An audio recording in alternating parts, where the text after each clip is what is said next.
Olá, pessoal, bom dia. Com imensa satisfação, mais uma vez, recebemos o Dr. Quirino Cordeiro Júnior, secretário nacional de Políticas sobre Drogas, que está conosco desde o ano passado no primeiro encontro. E, em verdade, bem antes disso, trabalhando incansavelmente aí pela mudança das políticas nacionais, primeiro de saúde mental e agora de atenção, de prevenção e de cuidados com as drogas. O Dr. Quirino traduz assim a simpatia e a disponibilidade dele quando agora há pouco fui agradecê-lo pela presença e ele me disse assim: eu não poderia estar de fora disso, né? Isso traduz o carinho que ele tem pela nossa área de atuação e o quanto ele pode fazer ainda mais pela nossa união, pela nossa inovação e pelo cumprimento integral das nossas funções sociais enquanto entidades beneficentes que prestam assistência a sem número de pessoas que crescem, infelizmente, anualmente.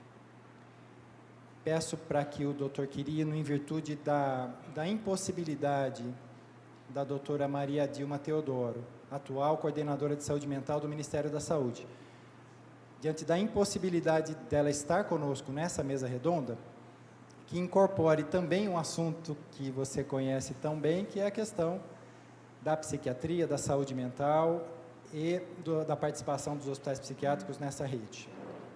Além, claro, da sua nova tarefa de tratar aí a questão das drogas com responsabilidade, sem ideologia e com a segurança, né, que as pessoas merecem, recebendo o tratamento consentâneo com as suas necessidades. Então, por favor, Dr. Quirino, fique à vontade, a palavra é toda sua.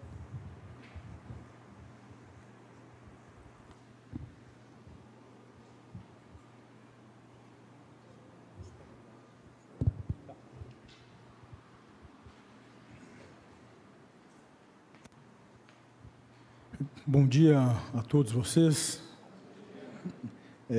Mais uma vez, é uma satisfação estar aqui no segundo encontro dos hospitais psiquiátricos filantrópicos. Estive aqui no ano passado com vocês e agradeço imensamente ao Nelson pelo convite de retornar a este importante encontro. Eu, como já foi anunciado, nesses 2 últimos anos, 2017, 2018, eu fui coordenador nacional de saúde mental do Ministério da Saúde e agora, então, com a mudança de gestão do governo federal, eu fui para o Ministério da Cidadania. O Ministério da Cidadania recebeu as políticas sobre drogas no que concerne a área de redução de demanda por drogas, basicamente ações que dizem respeito à prevenção, ao uso de substâncias psicoativas, tratamento e recuperação das pessoas com dependência química e também a sua reinserção social. Então, nessa mudança administrativa no governo federal, as políticas sobre drogas que dizem respeito, então, à redução de demanda por drogas foram para essa nova pasta, que é o Ministério da Cidadania, e eu, então, fui convidado para assumir essa área do governo federal, então, saí do Ministério da Saúde e fui para o Ministério da Cidadania. Então, diante dessa situação, o que nós vamos conversar aqui hoje vai ser sobre a nova política nacional de saúde mental, que foi publicada no final do ano de 2017, por meio de uma resolução da Comissão Intergestora e Tripartite, a resolução CIT número 32, do dia 14 de dezembro de 2017, e por meio também de uma portaria do Ministério da Saúde, a portaria 3588. Depois disso, se seguiram outras normativas que a gente vai ter oportunidade de conversar aqui, mas essas foram as principais normativas que mudaram a política nacional de saúde mental no ano de 2017. No ano de 2018, então, nós trabalhamos para implementar as mudanças que foram publicadas no final do ano de 2017. A gente vai conversar um pouco sobre isso também, sobre a implementação dessas mudanças ao longo do ano de 2018.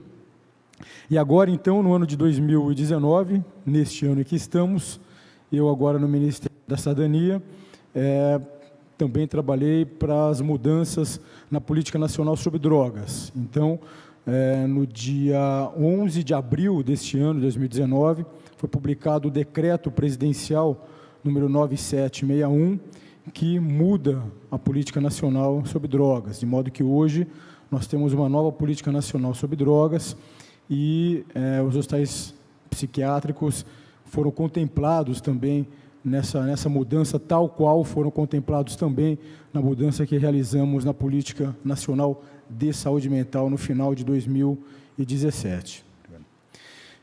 E agora, então, mais recentemente, mais precisamente no dia 5 de junho deste ano de 2019 também, nós conseguimos a publicação de uma nova lei de drogas e os hospitais psiquiátricos também são contemplados nessa nova lei. Então, é isso que eu vou conversar com os senhores a partir de agora. Então, esse daqui é um roteiro, que nós seguiremos essa apresentação. Inicialmente falaremos sobre a nova Política Nacional de Saúde Mental, depois a nova Política Nacional sobre Drogas e, por fim, a nova Lei de Drogas.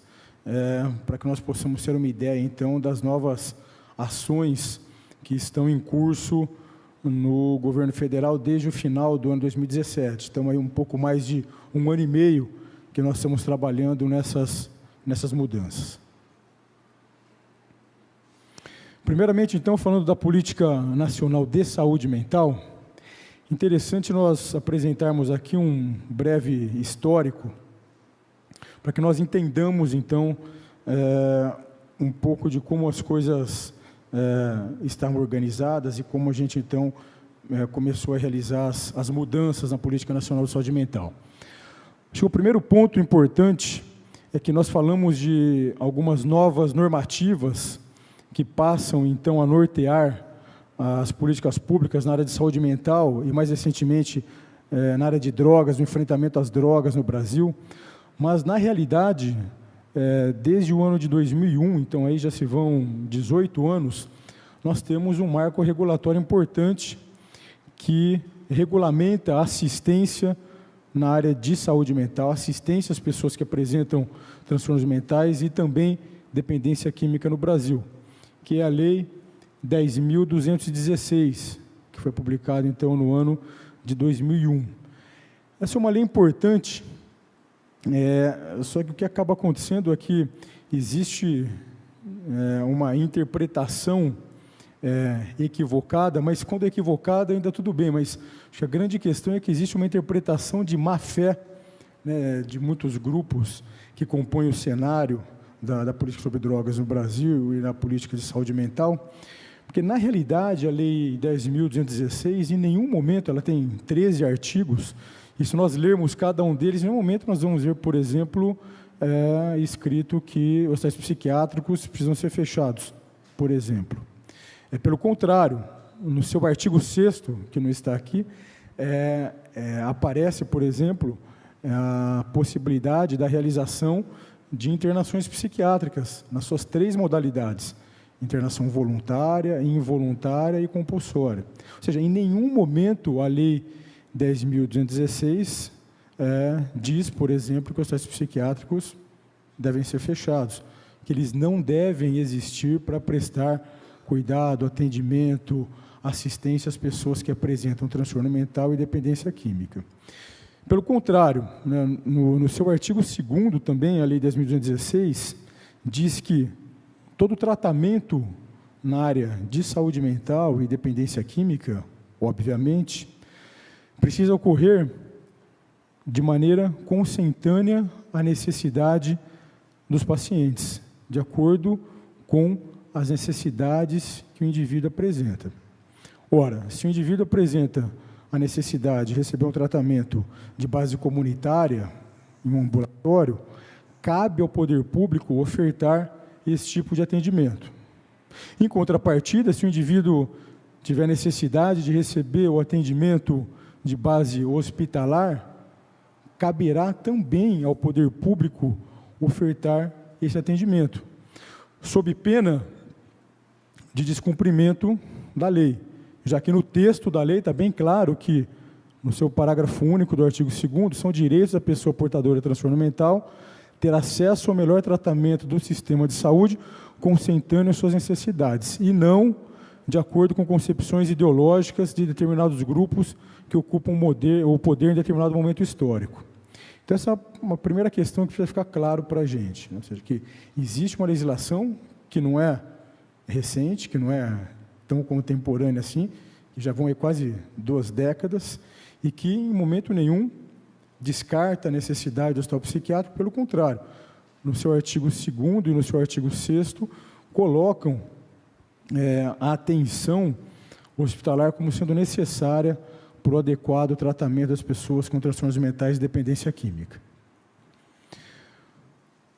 Uma outra questão que é importante também aqui, enfim, falando um pouco dos aspectos históricos, no ano de 2010, então aí já se vão aí quase 10 anos, no 2010, dentro do Sistema Único de Saúde, assistência às pessoas que se apresentam enfermas, elas devem acontecer em redes assistenciais. O que significa isso?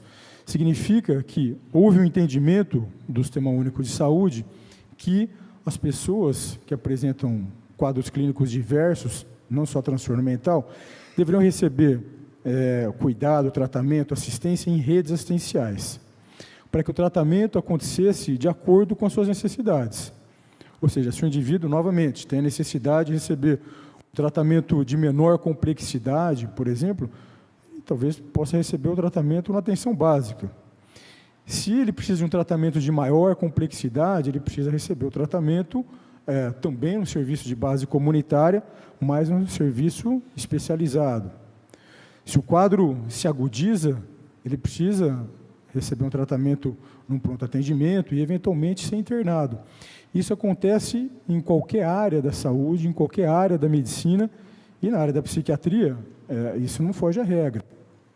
Ou seja, as pessoas apresentam quadros clínicos que podem se agudizar, que podem se tornar graves o suficiente, que demandam uma internação. Então, é extremamente importante que isso fique claro. Então, para dar conta das distintas necessidades das pessoas e das distintas necessidades das pessoas em determinados momentos das suas vidas, pode ser que hoje ela tenha um quadro menos grave, pode ser atendido em um serviço que oferta um cuidado de menor complexidade.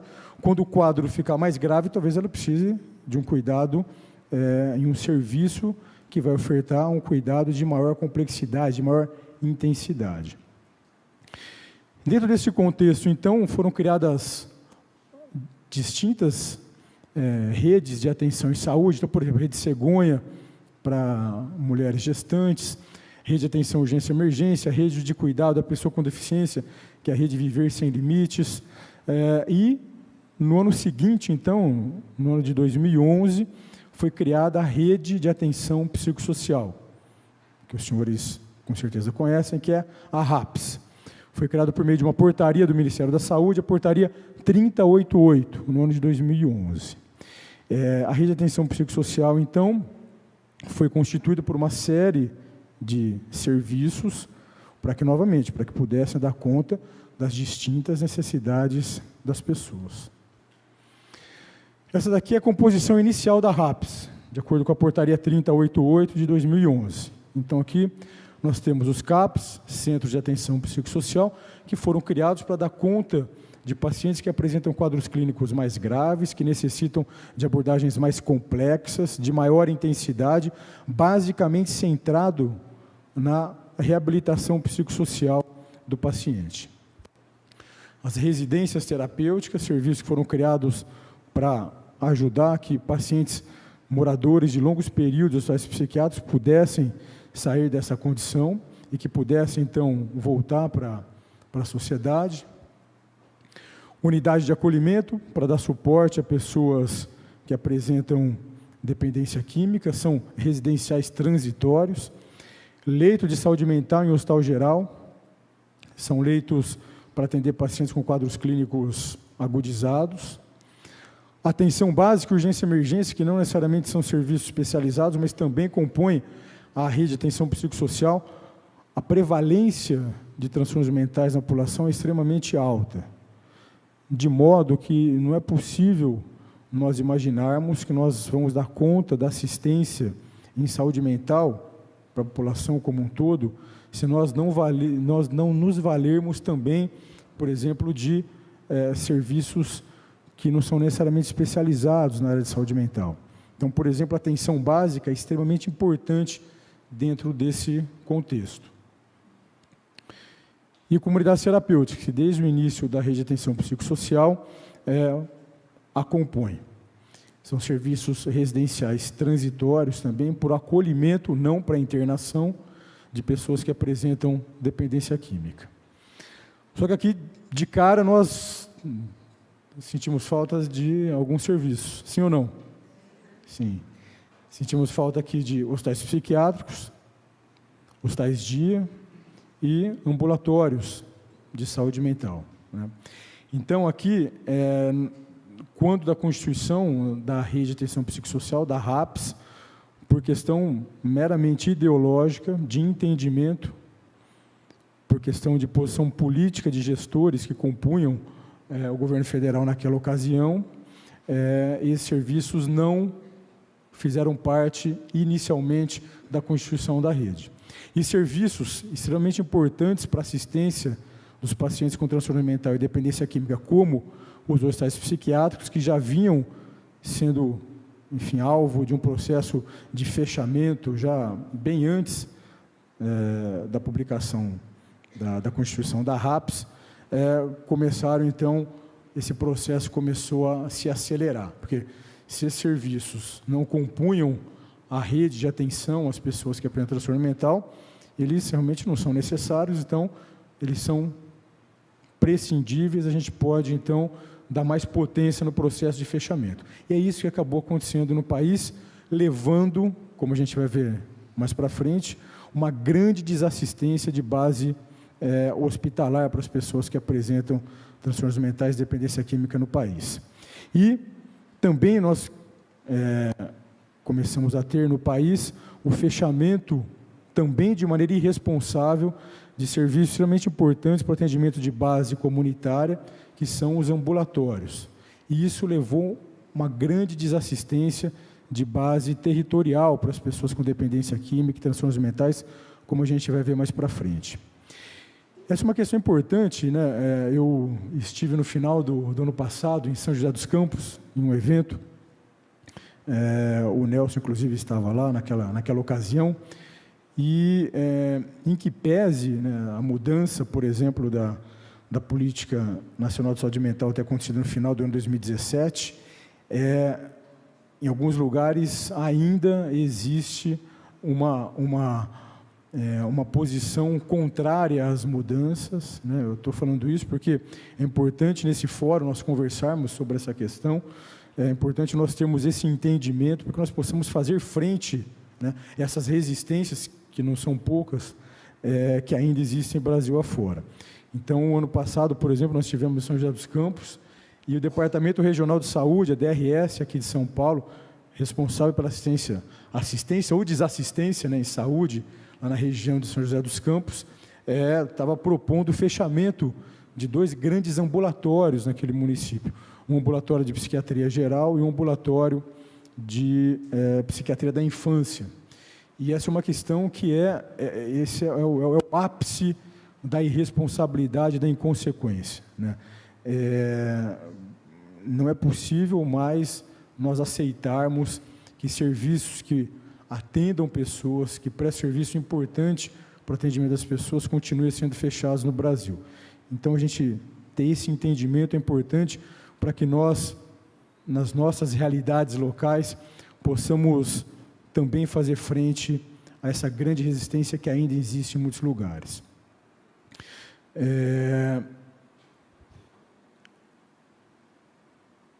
Quando eu cheguei no Ministério da Saúde, então, eu assumi a coordenação de saúde mental no início do mês de março de 2017, e na ocasião me deparei, enfim, com uma situação bastante dramática no que diz respeito à organização da rede de assistência à saúde mental, como nós já conversamos, com problemas importantes de acesso das pessoas a serviços de internação e a serviços de assistência de base comunitária.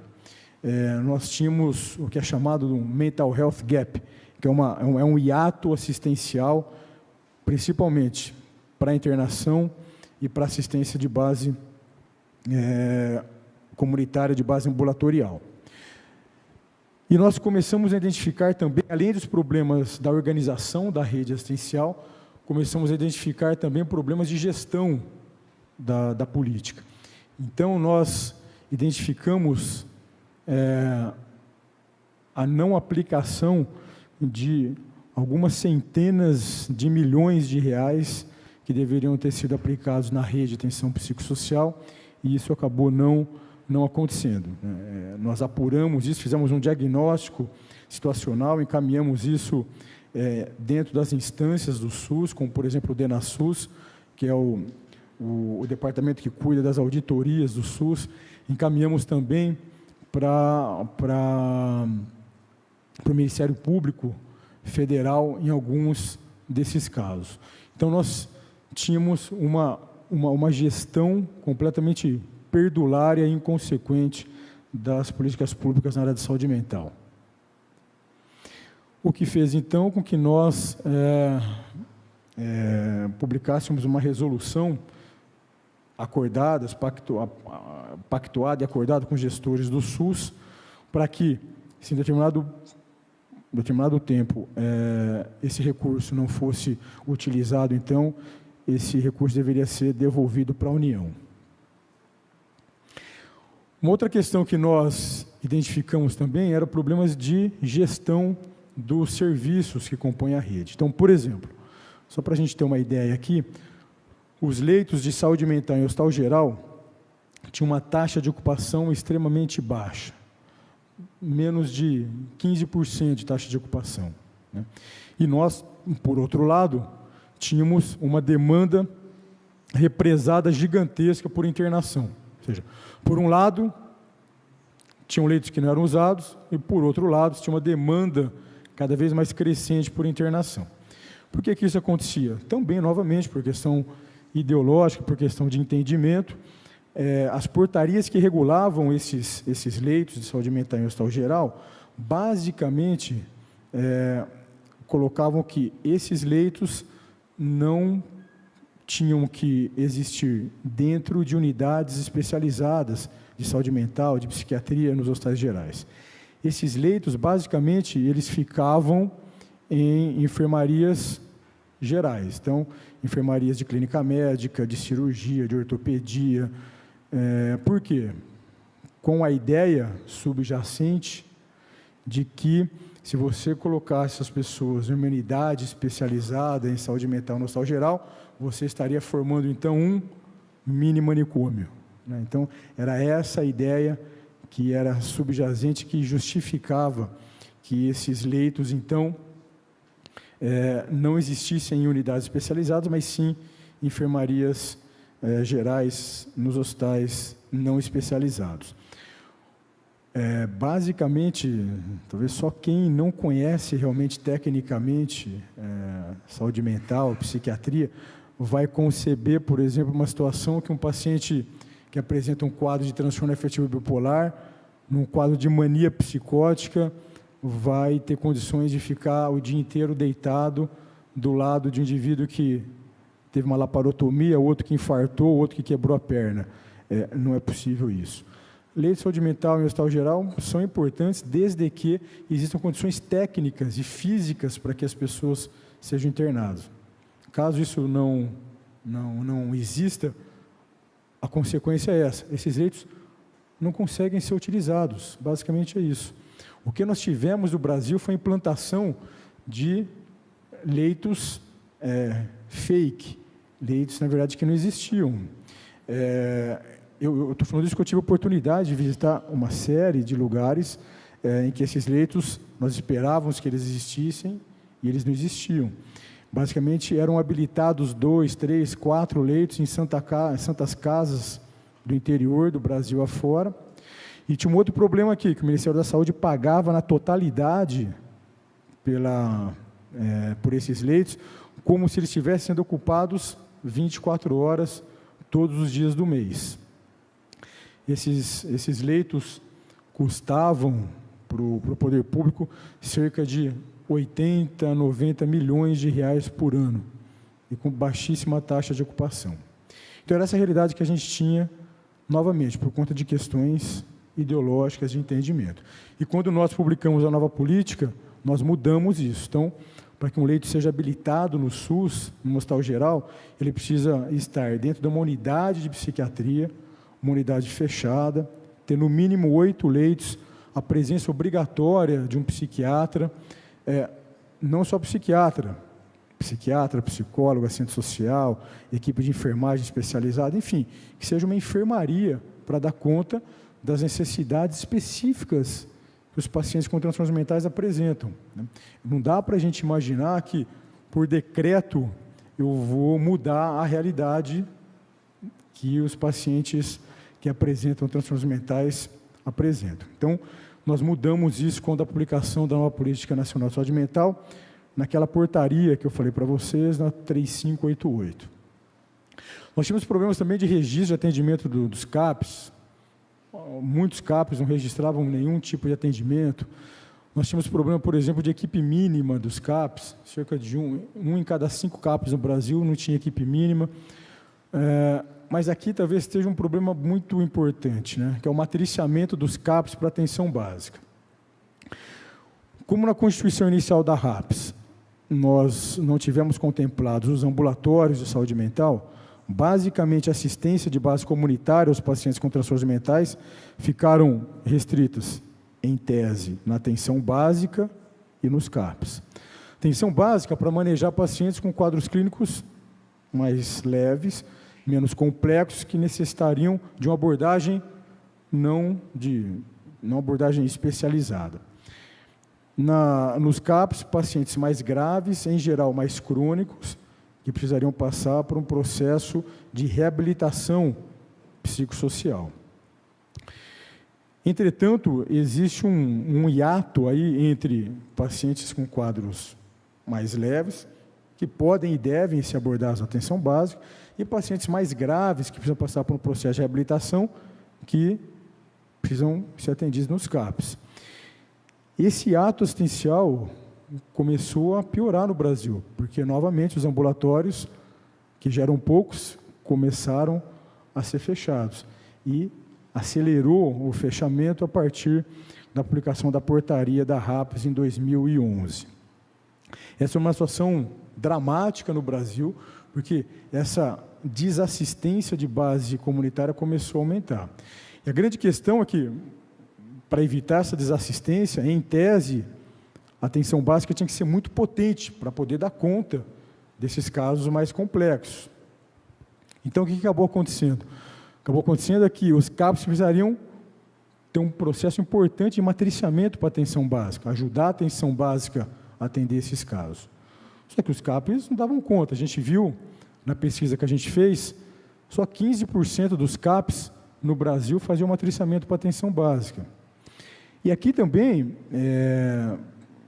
os CAPs também foram colocados numa situação extremamente delicada, porque os CAPs foram criados, a função principal do CAPs era participar do tratamento na reabilitação de pacientes com transtornos mentais mais graves, mais crônicos, mas com o fechamento dos ambulatórios, muitos CAPs começaram a ter que fazer ambulatório. Com o fechamento de hospitais, pacientes mais graves começaram a ser acolhidos nos CAPs. E aqui é uma coisa interessante a gente conversar, porque aí foram criados os CAPs tipo 3, por exemplo, ou AD3, que não fazem internação. Se o indivíduo precisa de internação, ele precisa ir para um hospital. Lá, no CAPs 3 ou AD3 é um serviço importante, mas para acolhimento. Pacientes que apresentam quadros clínicos que precisam de um acompanhamento mais de perto, mas que não preenchem critérios de internação. Quando existe critério para internação, ele precisa ser levado para um hospital, sob pena de que, se acontecer algum problema com o paciente, o médico que é responsável pelo CAPS e que absorveu um paciente que tinha indicação de internação, esse médico, inclusive, vai ser responsabilizado por isso. Então, é importante ficar claro para a gente essa situação. Então, o CAPS ele começou a ter que trabalhar na reabilitação dos pacientes, que é a sua função principal, atender ambulatório, atender crise, porque os pronto-socorros davam conta mais, ter que acolher paciente, fazer matriciamento para atenção básica, ou seja, eu costumo dizer que os CAPs era quase com pato, né? Que é o único bicho que nada, voa, canta, mas não faz nada direito. Mas por quê? Porque, na verdade, não é possível, né? E quando da criação da RAPS, a ideia é justamente que a gente pudesse ter vários serviços para que cada um desses serviços desempenhasse o seu papel e ajudasse o paciente na sua necessidade. Os CAPs, por atenderem pacientes mais graves, eles não conseguem mesmo, idealmente, atender um grande volume de pacientes. Por quê? Porque eles precisam trabalhar num processo mais complexo de reabilitação do indivíduo, trabalhar situações mais complexas, mais graves. Então, a capacidade de dar volume no atendimento é pequena. Por isso que a gente precisa de ambulatórios, que é o lugar dentro da rede onde a gente consegue dar mais volume para o atendimento, né?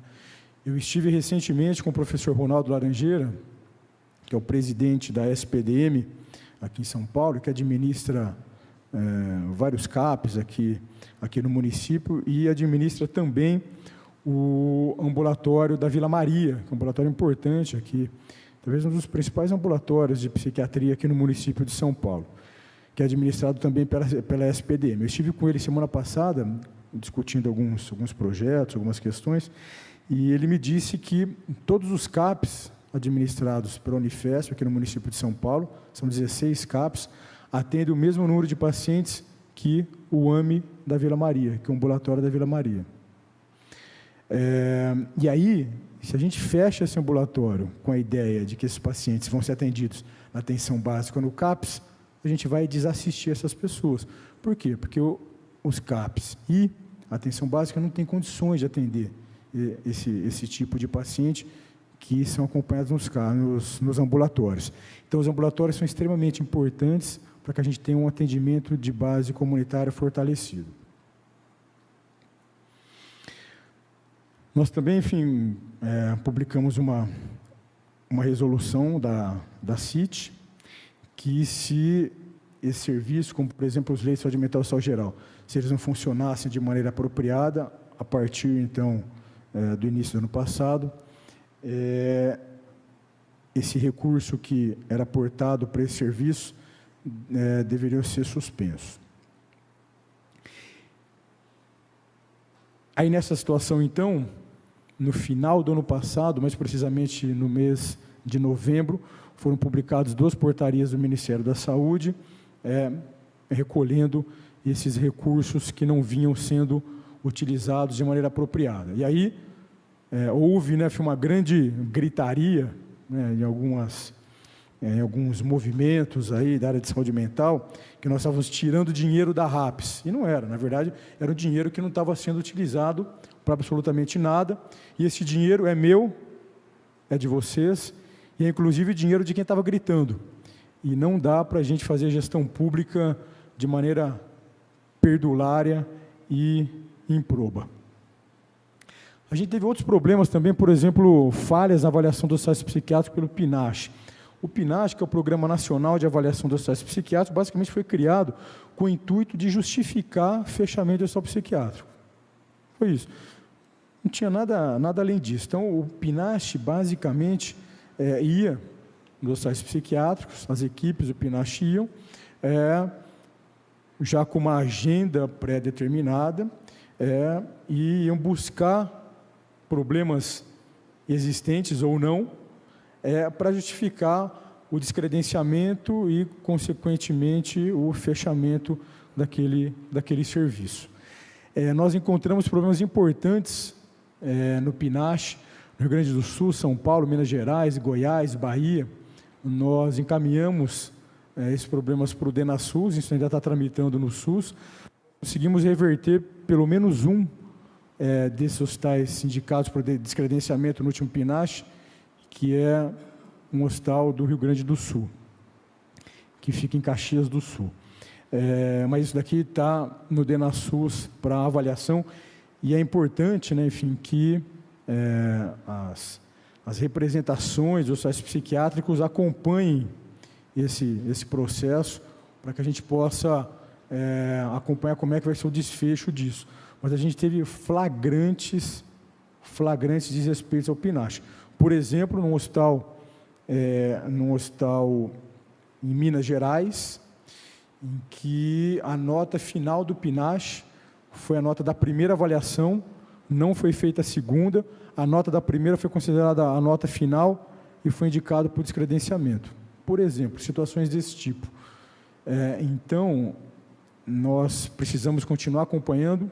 Eu não estou mais no Ministério da Saúde, mas é importante que as instâncias de representação dos hospitais entendam essa situação e acompanhem isso junto ao Ministério da Saúde. Nós tivemos, enfim, uma série de problemas de aporte de recurso, né? Esse daqui é um dos grandes problemas que a gente tinha no Brasil como um todo. Nós tínhamos, por exemplo, algumas instituições que receberam alguns milhões de reais, como, por exemplo, a Universidade Federal de Santa Catarina, Fiocruz, e que recebiam recursos para fazer cursos de capacitação. E eram cursos extremamente empobrecidos do ponto de vista técnico, enriquecidos do ponto de vista ideológico, e que faziam não só uma apologia de políticas públicas inapropriadas na área de saúde mental, mas faziam, inclusive, apologia político-partidária. Então, a gente acabou, inclusive, suspendendo alguns desses recursos, a gente suspendeu alguns desses cursos da Universidade Federal de Santa Catarina, da Fiocruz, e claro que é interessante, né, que a Fiocruz tem estado também numa certa gritaria, mas a Fiocruz recebeu muito dinheiro durante esses últimos anos para fazer um desserviço para a saúde mental do Brasil.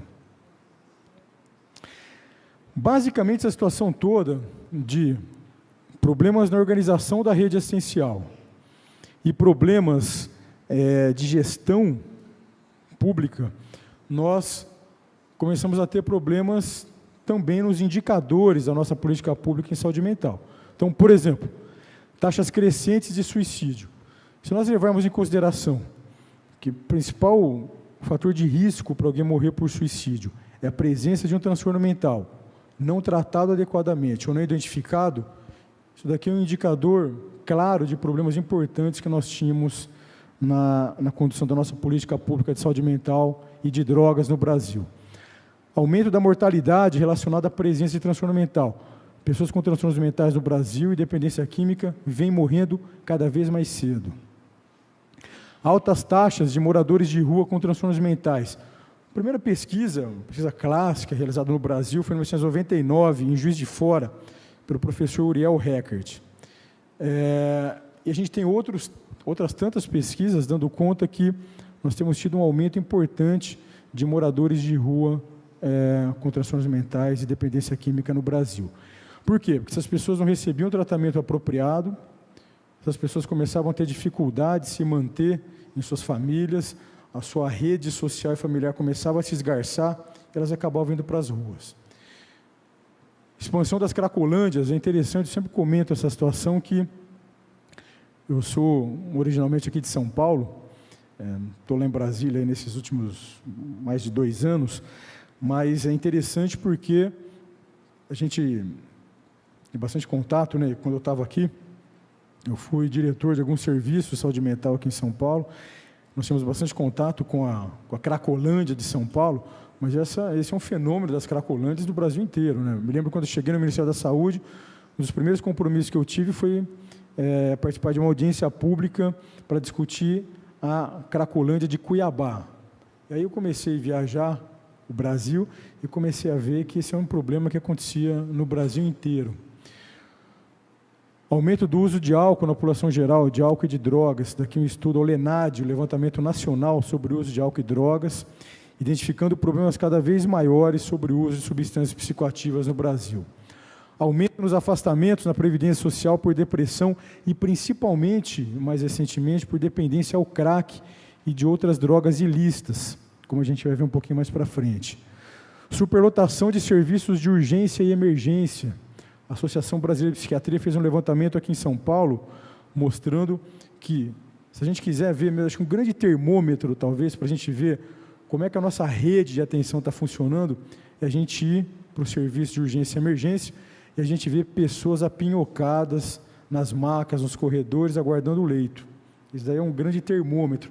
A Associação Brasileira de Psiquiatria fez um estudo aqui em São Paulo, identificando superlotação de serviços de urgência e emergência com pessoas com transtornos mentais e dependência química aguardando vaga para internação e sem conseguir. Aumento de doentes com transtornos mentais graves em presídios. Esse é um grande fenômeno que a gente tem enfrentado no Brasil. Basicamente, as pessoas não recebem atenção de maneira apropriada, nem de base comunitária e nem para internação. Essas pessoas vinham com dificuldade de acessar serviço adequado, e basicamente o que acabava acontecendo com essas pessoas é que elas se fragilizavam, entravam em conflito com a lei e eram presas. E no sistema carcerário também não recebiam atenção adequada. A gente vai ver um pouquinho mais para frente, a estimativa é que no Brasil existam mais de 60 mil pessoas com transtornos mentais graves nos presídios. Transtorno mental grave é quadros psicóticos, como esquizofrenia, transtornos do humor grave, como transtorno afetivo bipolar.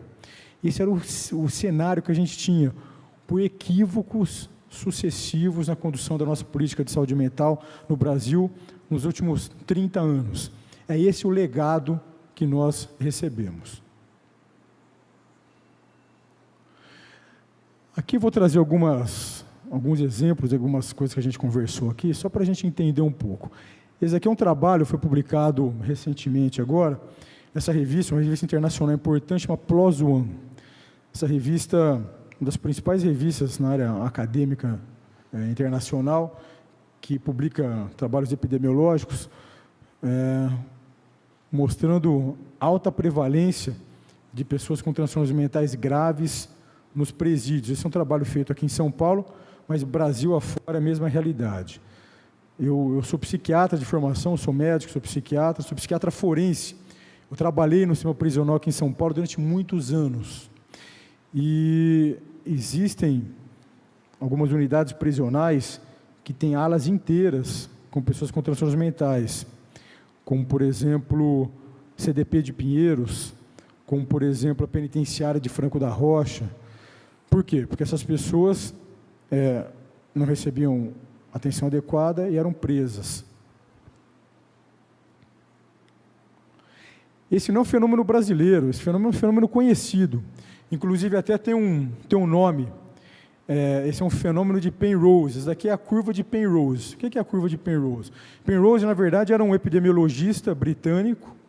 Ele fez o primeiro estudo sobre esse fenômeno lá nos Estados Unidos, em que ele via que, conforme se ia diminuindo leitos para internação psiquiátrica, se ia aumentando o número de pessoas presas.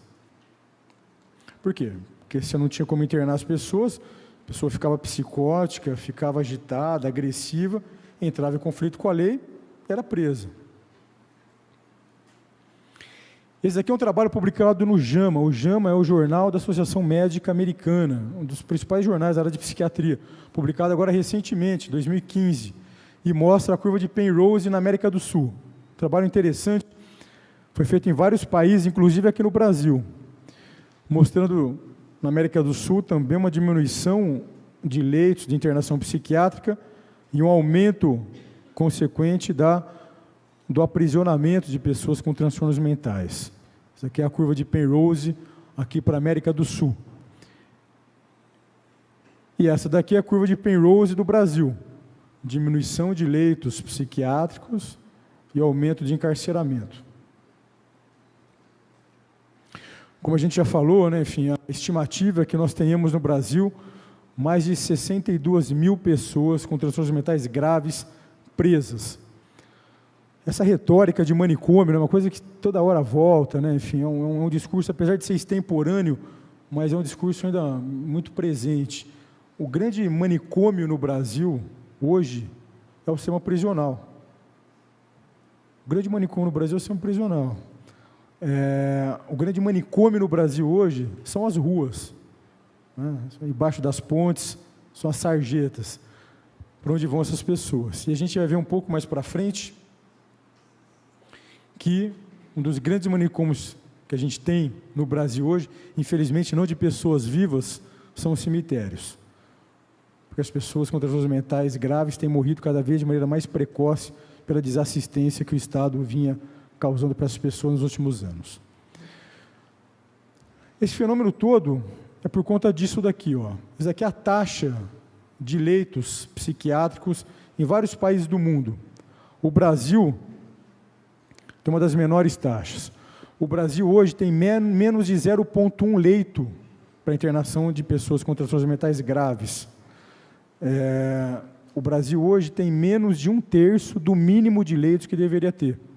Menos de 1/3 do mínimo de leitos que deveria ter.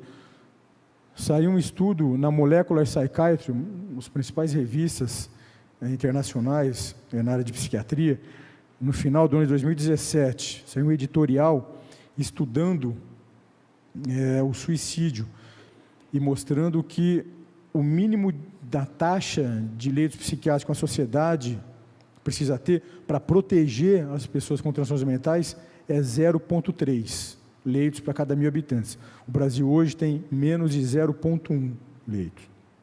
Então, por conta disso, que a gente enfrenta esses fenômenos que a gente estava conversando até agora. Esse daqui, a gente está falando da questão do suicídio, né? Infelizmente, as pessoas com transtornos mentais graves têm morrido cada vez mais cedo. E a gente acabou de fechar o Setembro Amarelo, né? E eu costumo dizer que, claro que é importante as campanhas são importantes para sensibilizar a sociedade, a comunidade, sensibilizar gestores públicos, mas não adianta a gente fazer campanha de Setembro Amarelo, todo mundo sair com roupa amarela na rua. É importante abraçar as pessoas, claro que é, muito amor é importante, mas se a gente não tiver assistência adequada para as pessoas com transtornos mentais, não adianta a gente fazer campanha e ficar vestido de amarelo no mês de setembro. Ou a gente muda, de fato, o panorama de assistência na área de saúde mental e dependência química no Brasil, ou a gente vai continuar tendo esse problema. Esse editorial aqui é interessante, publicado no Molecular Psychiatry, 2017, mostra uma série de experiências em vários países. Aqui, é uma experiência ocorrida no sul da Austrália. Em azul, aqui a gente tem diminuição de leitos psiquiátricos nessa região do sul da Austrália. Em vermelho, a gente tem consequente aumento de suicídio nessa região. As autoridades sanitárias locais identificando essa situação, não, bom, peraí, a gente tem que tomar providência. Então, em azul, a gente pode ver que, a determinado momento, eles começaram a aumentar o número de leitos outra vez e a taxa do suicídio diminuiu. Esse trabalho foi publicado no Jornal da Associação Americana de Medicina, mostrando aqui, nos Estados Unidos, diminuição de leito psiquiátrico e aumento de suicídio. Por quê? Porque as pessoas entram em crise, risco de suicídio iminente, chega para a internação, não tem vaga. Aí, o que faz, né? Vamos fazer uma internação domiciliar, aí começa a arrumar várias tentativas de dar conta daquela situação que não são efetivas. Então, a diminuição de leito psiquiátrico nos Estados Unidos e aumento do suicídio. Artigo publicado no final de 2017 também. E essa é a realidade brasileira. Diminuição de leitos psiquiátricos e aumento das taxas de suicídio no Brasil. Nós temos tido aumento das taxas de suicídio no Brasil nos últimos 15 anos. É óbvio que o fenômeno do suicídio é complexo na sua gênese, entretanto, não é possível desconsiderar o enfrentamento a essa grave realidade que nós temos no Brasil, sem levarmos em consideração isso. Desassistência de base comunitária, foi publicado um artigo agora, no início desse ano, 2019, um artigo teve coleta de dados nesses últimos anos no Brasil e em outros 5 países da América do Sul. Isso aqui para a gente ver que o problema não se concentrava só no atendimento de base hospitalar, mas também de base comunitária. Então, por exemplo, esse artigo foi realizado em 6 países aqui da América do Sul, incluindo um desses centros foi o Brasil, e que por conta desses problemas de fechamento de ambulatórios, e a gente colocar toda a nossa ficha no atendimento de base comunitária nos CAPs, o que acabou acontecendo é que a gente começou a ter desassistência no atendimento de base comunitária no Brasil. Só para a gente ter uma ideia, esse trabalho é interessante que mostra pacientes com transtornos mentais não graves, transtornos mentais comuns, em tese mais leves, como depressão e ansiedade. Eu falo em tese porque o principal fator de risco para alguém morrer por suicídio é a presença de um transtorno mental, e dos transtornos mentais, qual deles que é o principal fator de risco para suicídio? Depressão. São os transtornos do humor e a depressão. Principal fator de risco, em todos os estudos. Então, a gente vinha desassistindo pessoas com transtorno mental comum, como depressão no Brasil, mas que pode ser potencialmente muito grave. Estou falando isso porque esse estudo, então, mostrou, um estudo epidemiológico importante, consistente, esse estudo mostrou que, no Brasil, cerca de 20% das pessoas com depressão e ansiedade, nos últimos 12 meses, receberam algum tipo de tratamento. E aqui, quando a gente fala Brasil, esse estudo, o centro que foi realizado esse estudo no Brasil, foi São Paulo. Então, eu fico imaginando lá em Garça, que é a minha cidade, lá no interior de São Paulo, ou o famoso Brasil profundo, como é que não é essa situação. Então, aqui em São Paulo, 20% das pessoas com depressão e ansiedade receberam algum tipo de abordagem nos últimos 12 meses. Quando a gente pega essas abordagens minimamente efetivas, dá 40% desses 20%.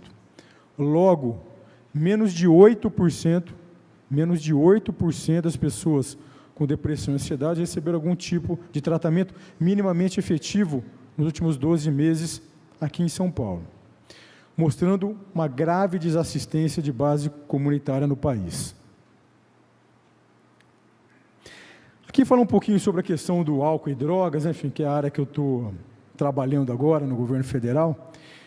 Aqui são alguns dados interessantes, por exemplo, o Rio de Janeiro, a gente falando do uso do crack, por exemplo, Rio de Janeiro, num levantamento feito pelo município no final do ano passado, mostrando que no Rio de Janeiro existem 150 pontos de cenas abertas de uso de crack, 150 cracolândias no município do Rio de Janeiro.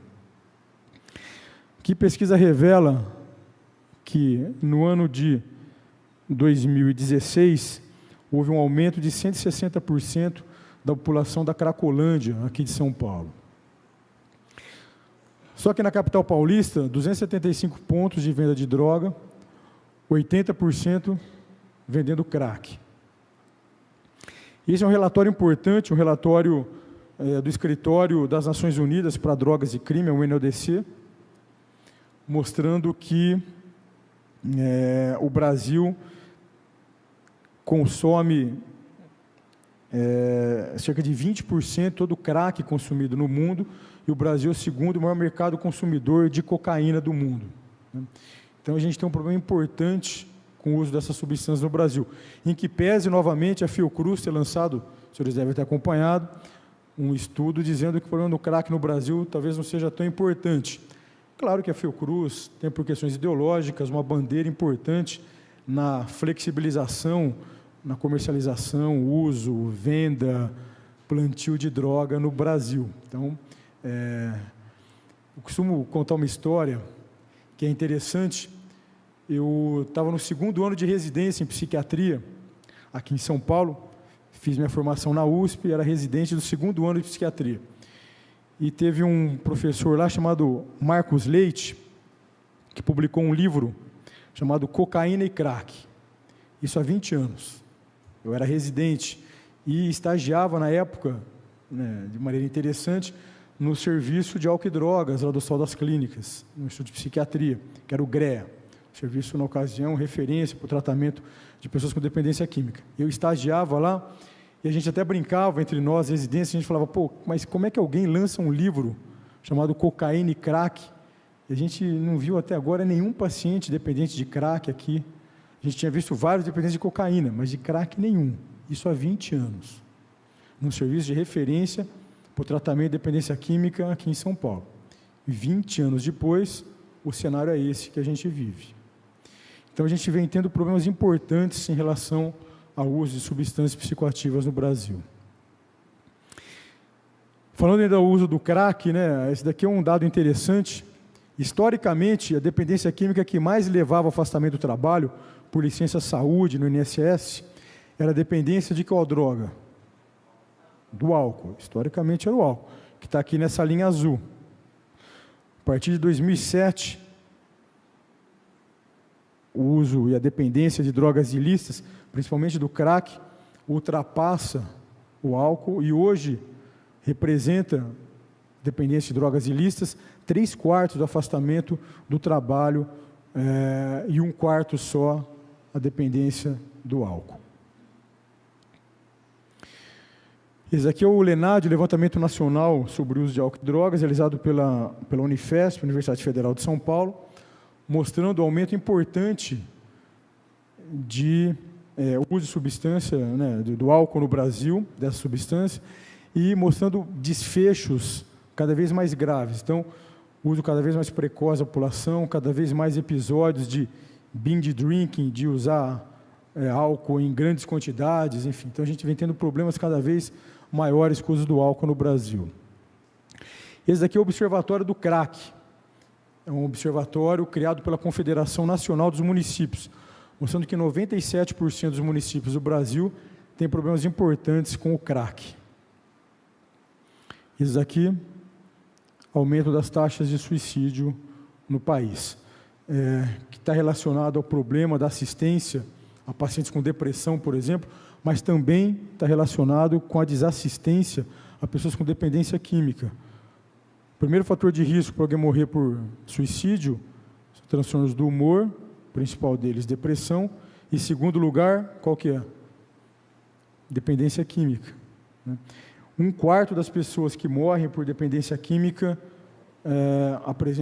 que morrem por suicídio, apresentam dependência química.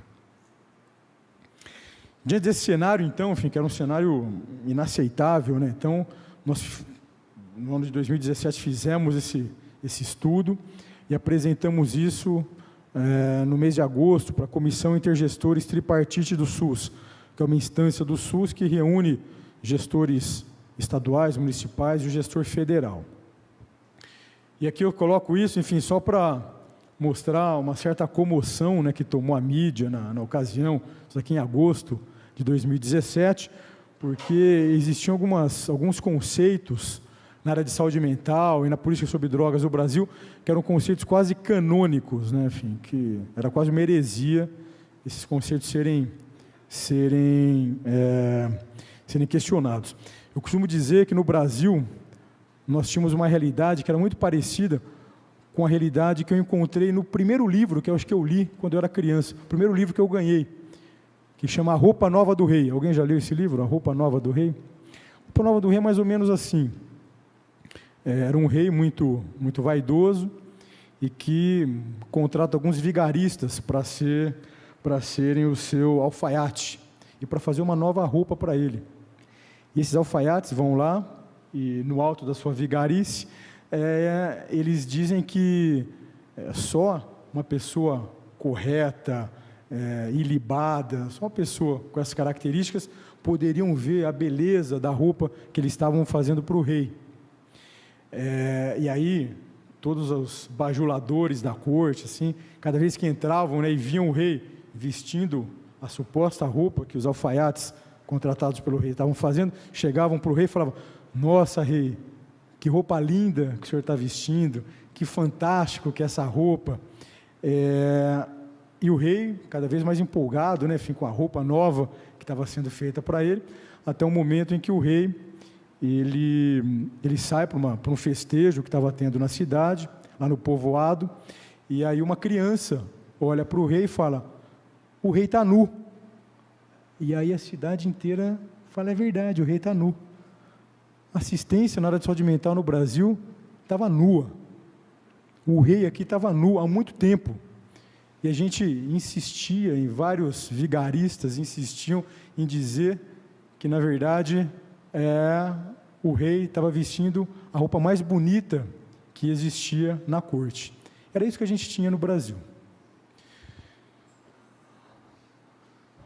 Aqui, né, enfim, então, diante dessa situação toda, nós levamos isso para a Comissão Intergestores Tripartite do SUS, em agosto de 2017, e lá, então, nós discutimos isso, né, enfim, com os gestores do SUS, levamos isso para o Conselho Nacional de Saúde, apresentamos o rei nu para o Conselho Nacional de Saúde. O Conselho Nacional de Saúde não gostou muito, né? Mas o rei não estava com uma roupa muito legal, né? E aí o que acabou acontecendo, então, é que nós, nessa discussão, nessa pactuação com os outros gestores do SUS, de agosto até dezembro de 2017, nós, então, redirecionamos as ações na área de saúde mental no Brasil. Nós pactuamos dentro do SUS e nós publicamos uma nova política nacional de saúde mental. Então, nós publicamos a nova política nacional de saúde mental no mês de dezembro de 2017. Então, aí tem um pouco mais de 1 ano e meio. E aí, basicamente, né, nós tivemos dois documentos importantes que foram publicados na ocasião. Primeiro, a portaria 3588, de 21 de dezembro de 2017, e a resolução CIT, número 32, também de 2017. Então, nós mantivemos, essa é uma outra coisa que é importante, né? Quando nós mudamos a política, basicamente, nós mantivemos todos os serviços que já compunham a rede, que são serviços importantes. A gente precisa ter uma rede plural, as pessoas precisam ser assistidas de acordo com suas necessidades. Mas nós incluímos outros serviços. Então, incluímos o hospital psiquiátrico, o hospital dia, incluímos a unidade ambulatorial. E aqui é interessante, né? Eu tenho um grande amigo que é o diretor hoje da psiquiatria do Hospital de Juqueri, em Franco da Rocha. Eu costumo brincar com ele, né? Porque sempre quando iam fazer alguma crítica ao hospital, iam fazer algum movimento, vinha aquele negócio: não, vamos fazer um abraça RAPS, né? Então ia lá, abraçava os CAPs e tal. E hoje eu brinco com ele e falo: olha, se alguém aqui em Franco da Rocha for fazer um abraça RAPS, precisa abraçar o Hospital do Juqueri também, porque o Hospital do Juqueri agora faz parte da RAPS. Então, todo o hospital psiquiátrico hoje faz parte oficialmente da rede de atenção psicossocial, de acordo com a portaria 3588, que substituiu a 3088, e também de acordo com a resolução CIT número 32, que foi a pactuação que foi feita da nova política. Colocamos hospitais dia e unidade ambulatorial para fazer frente aos problemas de desassistência de base comunitária que nós tínhamos.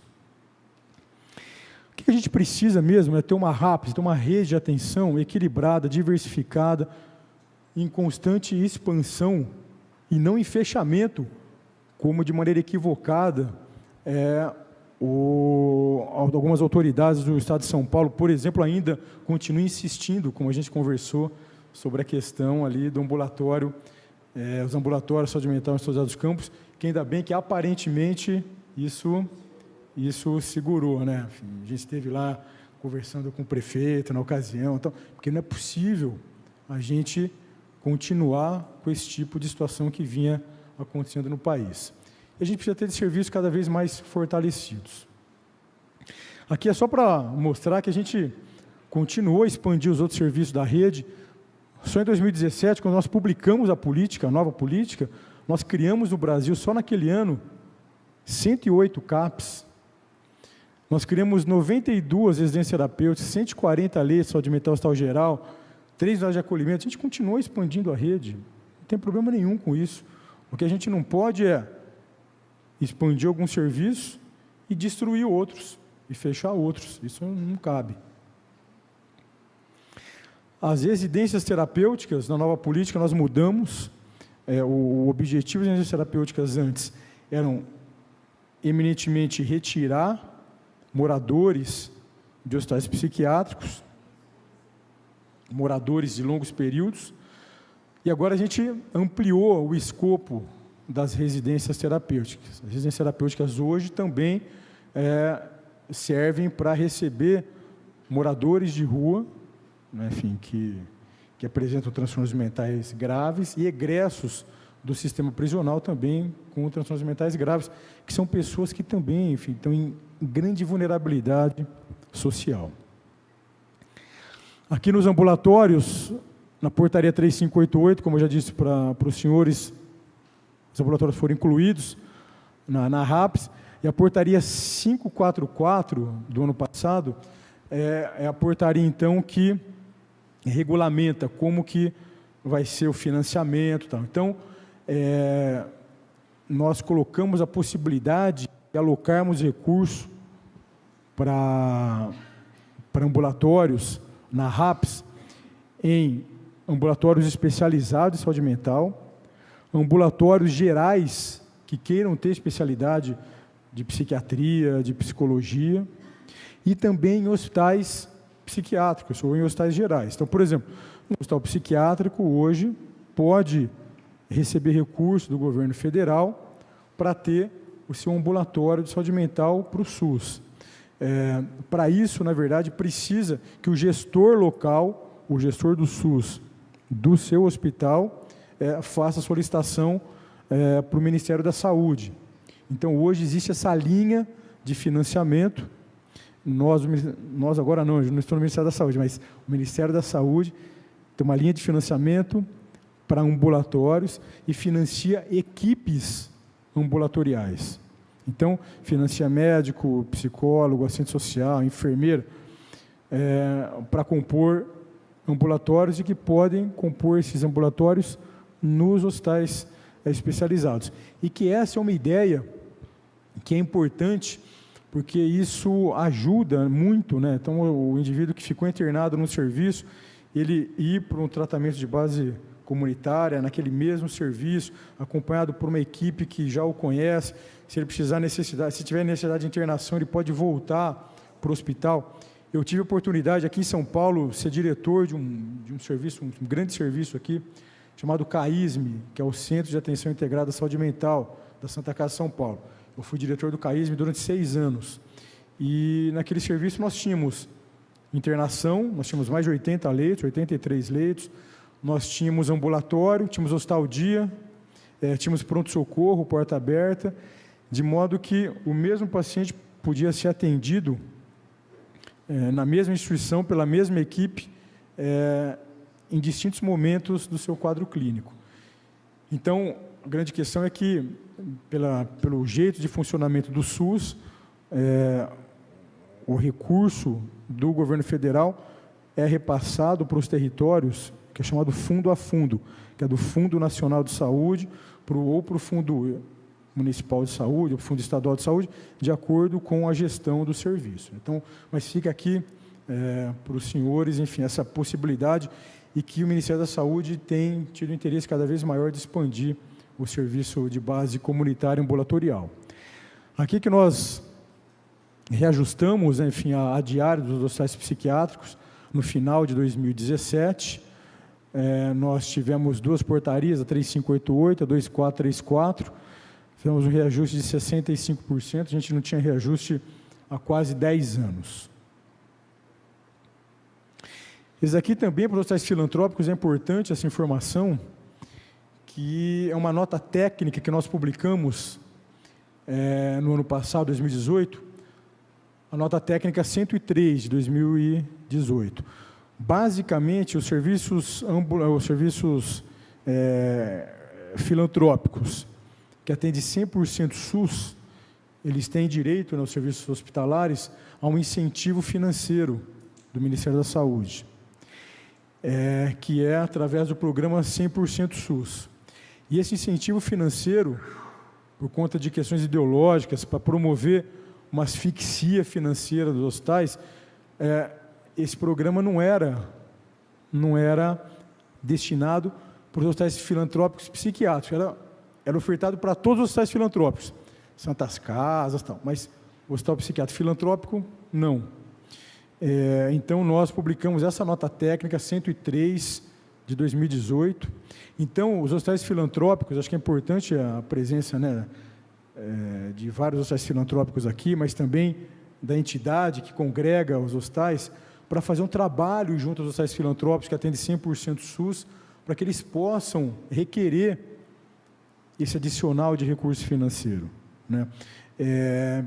No ano passado, a gente publicou essa nota técnica 103 de 2018, o ano passado, e nós tivemos pouquíssima procura de hospitais filantrópicos por esse recurso financeiro adicional. Então, é importante nós discutirmos isso nesse momento e nesse fórum, né, enfim, para que essa informação possa chegar. Na ocasião, o Nelson ajudou, né, enfim, a gente levar essa informação para os hospitais, mas é importante que os hospitais saibam que eles têm esse direito, né, enfim, que hoje eles podem acessar. Emendas parlamentares, nós temos um momento importante agora, até o dia 24 desse mês, agora de outubro, os parlamentares podem apresentar emendas parlamentares. O que é emenda parlamentar? É uma parte do orçamento da União que os parlamentares podem utilizar e aplicar em entidades. E as entidades filantrópicas podem receber esse tipo de recurso. Até eu ir para o Ministério da Saúde, já em 2016, era quase impossível emenda parlamentar chegar nos hospitais psiquiátricos. Por quê? Porque, às vezes, até o parlamentar queria aportar o recurso, deputado federal, senador, mas chegava na área técnica e bloqueava. A área técnica não dava continuidade. Então.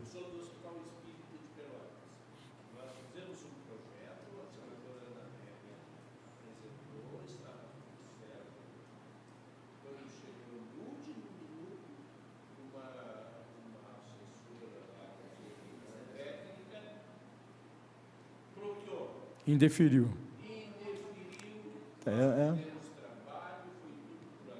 Exato. Então, essa é uma questão interessante, porque isso a gente vinha enfrentando no Brasil o tempo todo.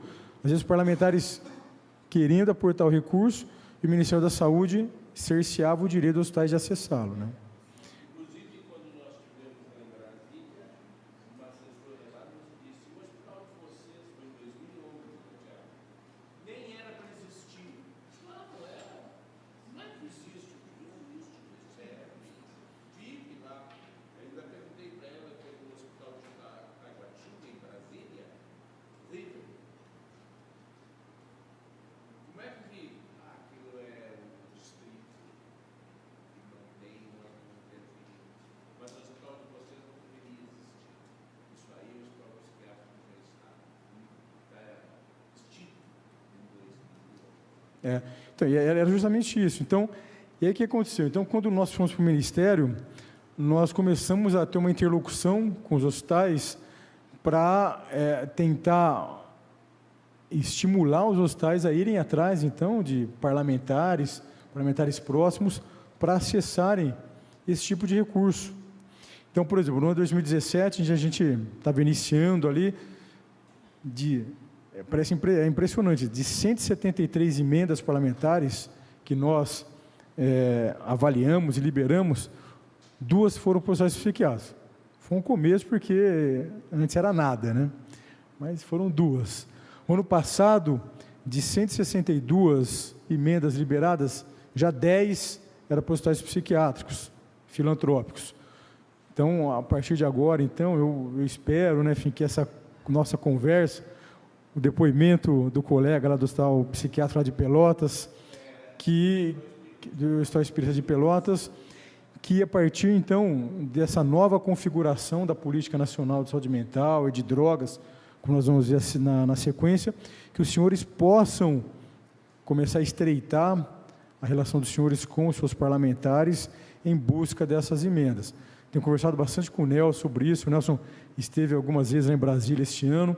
Eu acho que é importante que os hospitais psiquiátricos filantrópicos têm uma participação mais efetiva na relação com o poder público executivo, poder público legislativo. É lugar comum que eu vou falar, né, mas é a pura realidade.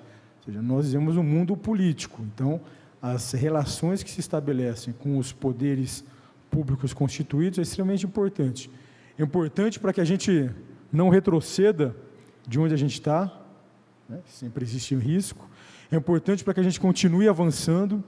É importante para que os hospitais se fortaleçam como um lugar de cuidado, de assistência apropriada para as pessoas, e é importante para que os hospitais possam receber mais recursos, e recebendo mais recursos possam, no final das contas, o que a gente espera é que os hospitais possam ofertar um cuidado de melhor qualidade para as pessoas. Basicamente é isso. Então, estou trazendo essa questão. Ontem, por exemplo, eu estive no Congresso, lá em Brasília, discutindo emendas parlamentares. Agora eu estou lá no Ministério da Cidadania e hoje está sob minha responsabilidade as comunidades terapêuticas. Ontem nós tivemos um evento em Brasília, lá no Congresso Nacional, discutindo emendas parlamentares para as comunidades terapêuticas. Eu acho que é importante que os hospitais psiquiátricos filantrópicos se organizem para fazer também um trabalho no Congresso para discutir com os parlamentares, individualmente, né, com cada um dos seus parlamentares, em grupo, com bancadas de Estado, bancadas de partido, enfim, para que essa comece a ser uma realidade também que se aproxime dos hospitais psiquiátricos, porque os hospitais psiquiátricos filantrópicos, eu tenho uma proximidade muito grande com eles, né? Meu primeiro emprego como psiquiatra foi em um hospital psiquiátrico filantrópico, que era o antigo Hospital João Evangelista, aqui na Zona Norte de São Paulo, um hospital espírita, e que agora é o Hospital Cantareira, né? Então, eu tenho uma proximidade muito grande. Aliás, depois eu acabei sendo diretor do Hospital Cantareira, mais recentemente, antes de ir para Brasília. Então, eu tenho uma proximidade muito grande com os hospitais psiquiátricos filantrópicos. Depois eu fui para a Santa Casa, fiquei na Santa Casa 10 anos quase. Então, é muito importante que os hospitais filantrópicos psiquiátricos façam esse movimento, se organizem. E aqui, mais uma vez, eu dou meus parabéns, enfim, ao Nelson, toda a equipe que tem trabalhado nesse movimento de agregar os hospitais, porque eu não tenho dúvida que unidos o segmento fica muito, muito mais fortalecido, né? E essa articulação com o poder público é fundamental. Ferramentas para a condução da política, então, é importante aqui, enfim, porque nós pactuamos algumas outras questões, como, por exemplo, protocolos clínicos de cuidado. Então, se o indivíduo apresenta um quadro de... Vamos supor, eu estou aqui conversando com vocês e eu tenho um mal-estar súbito aqui. E caio, vocês me levam para o hospital mais próximo. E eu infartei. Eu gostaria muito que o colega que me atendesse lá se valesse do melhor tratamento disponível, baseado em evidência, para o tratamento do meu infarto. Sim ou não? Sim. Se eu tiver câncer, mesma coisa. E se eu tiver depressão, ansiedade, dependência química, aí não vale? Claro que vale. Então é importante que a gente tenha protocolos clínicos guiando o nosso tratamento. Não é qualquer roda de conversa que vai ajudar os nossos problemas, que vai ajudar os nossos pacientes. O tratamento precisa ser guiado, direcionado, norteado por evidências científicas. E a gente fez questão de pactuar e colocar isso no texto da resolução número 32 da CIT. Eletroconvulsoterapia, né, enfim, uma outra questão que também gera uma série de discussões. A gente está falando de suicídio, né? Principal fator de risco para alguém morrer por suicídio, depressão. Não existe, vou repetir, não existe nenhum tratamento que tenha mais impacto positivo, que tenha maior poder de resposta para quadros depressivos graves, por exemplo, do que eletroconvulsoterapia. Nem remédio, nem farmacoterapia, nem psicoterapia. Eletroconvulsoterapia é o melhor tratamento. E aí a gente tem várias meta-análises que juntam vários estudos. Não existe nenhuma dúvida sobre isso. Mas, novamente, também por questões ideológicas, por um ranço que, enfim, acomete parte desse cenário da saúde mental no Brasil, existe problemas em relação à questão do ECT, da eletroconvulsoterapia. Eletroconvulsoterapia, nós, no ano passado, colocamos como sendo um equipamento que pode ser adquirido pelo governo federal. Os hospitais filantrópicos podem acessar, por exemplo, via emenda parlamentar. A gente hoje não consegue ainda custear o procedimento.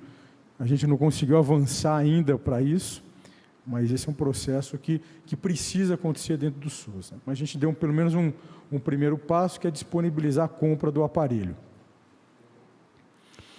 Prevenção do suicídio, em que pese o Brasil ser signatário de um documento da Organização Mundial da Saúde, que prevê redução das taxas de suicídio no país até 2020, o Brasil vem enfrentando um aumento importante das taxas de suicídio nos últimos 15 anos, muito por conta dos problemas que nós acabamos de conversar aqui. Então, diante disso, em 2017, nós publicamos uma agenda de ações estratégicas para o enfrentamento ao aumento do suicídio no Brasil. Nós, a partir de então, começamos a realizar uma série de ações no país, né? Realizamos várias ações, então, no ano passado, de acordo, então, com essa agenda que nós publicamos. O Ministério da Saúde confeccionou uma série de documentos, uma série de materiais informativos sobre o suicídio e voltados para a população geral, gestores, profissionais, imprensa. E nós publicamos o primeiro boletim epidemiológico sobre suicídio no Brasil. O Brasil não tinha até então nenhum boletim epidemiológico, a gente não conhecia o cenário real do suicídio no Brasil até 2017. Então, a Coordenação de Saúde Mental, juntamente com a Secretaria de Vigilância em Saúde do Ministério da Saúde, publicaram esse documento, esse boletim epidemiológico. Nós fizemos esse lançamento em Brasília, então, em setembro de 2017. Uma das principais ações que nós realizamos foi trabalharmos com o CVV e disponibilizarmos o telefone, né, o acesso direto para o CVV. Antes, a ligação para o CVV era tarifada, apesar dos profissionais, das pessoas, dos voluntários, trabalharem no CVV de maneira gratuita, mas a ligação era tarifada, então quem ligava tinha que pagar pela ligação. Então, nós conseguimos, num acordo com a Anatel, nós conseguimos disponibilizar, então, o telefone 188, e a partir já do ano passado, as ligações do CVV passaram a ser gratuitas.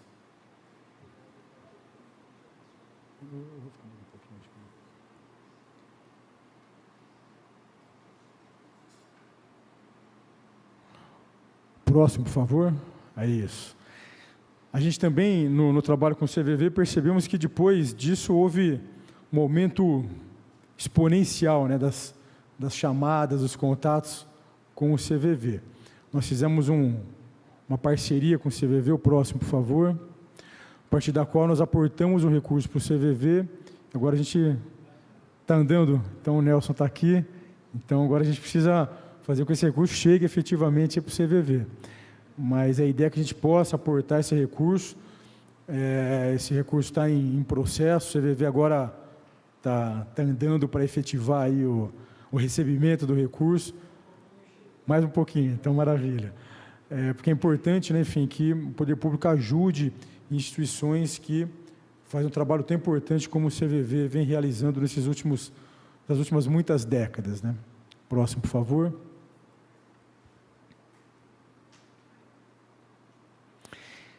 Aqui, enfim, a partir do boletim epidemiológico que nós realizamos no Ministério, nós identificamos 6 estados prioritários cujas taxas de suicídio eram maiores do que a média nacional. E aí nós identificamos esses estados: Rio Grande do Sul, Santa Catarina, Mato Grosso do Sul, Amazonas, Roraima e Piauí. E nós investimos, então, recurso nesses estados, ajudamos esses estados a realizar planos de enfrentamentos locais, porque a gente tem realidades distintas, né, em cada um desses locais.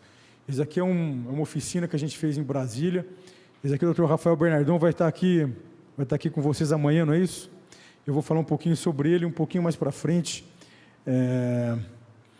Rafael foi o coordenador adjunto de saúde mental, a gente trabalhou junto lá em Brasília, foi uma figura importante nessas mudanças e estará com vocês amanhã aqui. Nós aportamos esse recurso, então, R$1,5 milhão para a gente fazer o enfrentamento ao suicídio a partir de planos locais de enfrentamento ao suicídio.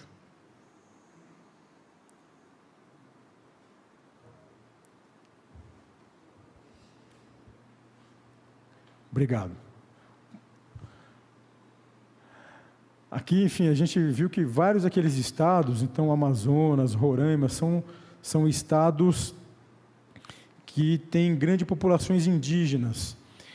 E a gente sabe que em muitos dos povos indígenas nós temos altas taxas de suicídio. Então, nós fizemos aqui uma ação, publicamos uma portaria para que nós pudéssemos aportar recursos adicionais para serviços que trabalham no atendimento a povos indígenas, para que pudesse fazer frente a esse grave problema do suicídio que vinha aumentando de maneira importante em alguma dessas populações de indígenas. Eu falei do Dr. Rafael Bernardon, quando a gente estava falando sobre essa ação que a gente fez com 6 estados prioritários no enfrentamento do suicídio, e a mãe do Dr. Bernardon estará aqui, e nós fizemos, enfim, uma parceria que vai ser apresentada amanhã, né? Ele vai vir aqui, o Dr. Rafael Bernardon, com o professor Ricardo Oliva, também vai participar desse projeto, que é um projeto de apoio aos hospitais psiquiátricos na RAPS. Então, amanhã eles vão apresentar de maneira mais aprofundada para os senhores, mas esse daqui é o Programa de Qualificação de Atenção Integral à Saúde Mental nas Redes de Atenção Psicossocial. É um convênio que o Ministério da Saúde fez com o Centro de Estudos da Santa Casa de São Paulo.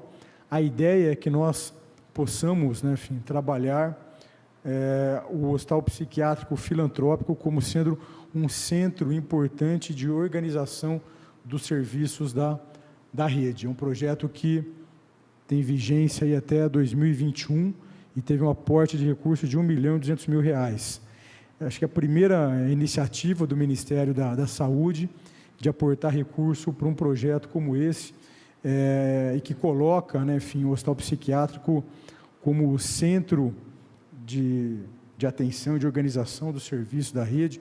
Vai ser um projeto que vai ser realizado pelo Centro de Estudos da Santa Casa de São Paulo, vai ter a participação aqui da Pro Saúde Mental, e a ideia é que os hospitais psiquiátricos filantrópicos estejam envolvidos nesse projeto. A gente acredita muito na capacidade dos hospitais psiquiátricos filantrópicos de terem um papel protagonista, né, enfim, dentro da rede de atenção psicossocial. Então, amanhã o Dr. Rafael deve conversar melhor com os senhores sobre isso, mas esse é um trabalho que a gente, enfim, né, a gente se empolgou muito na hora de fazer. A gente acredita muito na capacidade dos hospitais de comporem de maneira efetiva a rede de atenção às pessoas com dependência química e transtornos mentais. Aqui só para mostrar, né, enfim, que a gente teve um apoio importante de vários segmentos da sociedade, as mudanças na Política Nacional de Saúde Mental. Nós tivemos o apoio de mais de 70 entidades. Então, esse foi um processo que contou com apoio importante de gestores, da academia, de associações profissionais, de associações científicas. Então, foi um processo importante que acabou culminando com a publicação da nova Política Nacional de Saúde Mental. Isso daqui é uma foto de um evento lá em Brasília, com alguns representantes dessas entidades.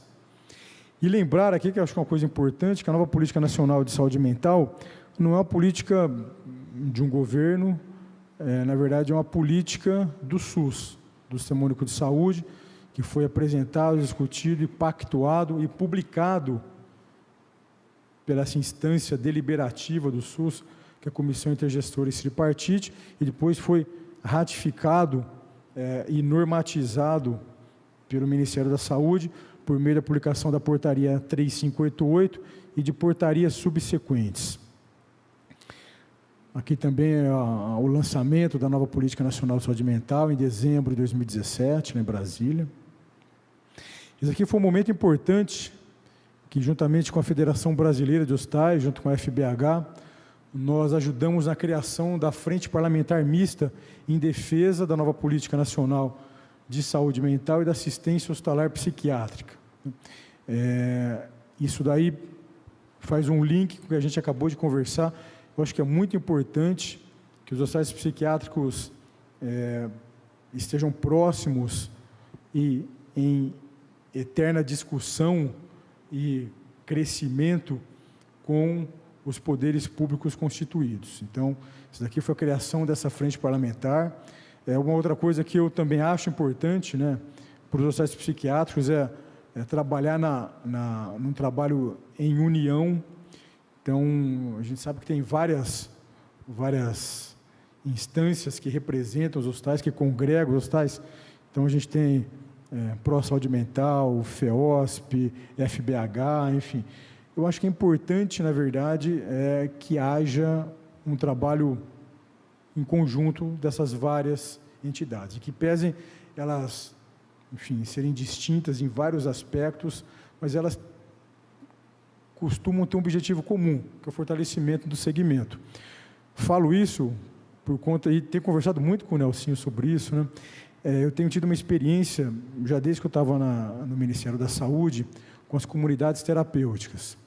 As comunidades terapêuticas têm tido um crescimento muito importante nos últimos anos, muito por conta do trabalho em conjunto que elas têm realizado. Então, as comunidades terapêuticas têm uma série de federações, por exemplo, a Confederação das Comunidades Terapêuticas, que foi criada recentemente, congrega, por exemplo, 7 diferentes federações, 7 diferentes grupos. Mas o grande avanço que as comunidades terapêuticas têm tido nos últimos anos, com certeza se deve a esse trabalho conjunto entre os distintos grupos. Então, eu acho que essa é uma questão a ser ponderada, e eu queria falar isso para os senhores, porque antes de ir para o Ministério da Saúde, minha vida profissional, de quase 20 anos, eu trabalhei em hospitais psiquiátricos. Fui diretor de 3 hospitais psiquiátricos do Brasil. É uma realidade que é muito próxima a mim. Então, eu acho que esse tipo de trabalho em conjunto, dentro dos grupos específicos, mas entre os grupos que representam o segmento, eu acho que é extremamente importante. Aqui a nota técnica número 11, que também causou, enfim, uma série de problemas, mas basicamente a nossa nota técnica foi publicada agora, no início deste ano de 2019, basicamente é uma compilação de tudo o que foi realizado até então. Mas que é importante porque concretiza, solidifica, cristaliza uma série de conceitos, né, em relação à nova Política Nacional de Saúde Mental. Falando especificamente, então, agora, da nova Política Nacional sobre Drogas. Então, como eu já disse para os senhores, no início desse ano eu fui para o Ministério da Cidadania e lá assumi uma recém-criada secretaria, que é a Secretaria Nacional de Cuidados e Prevenção às Drogas.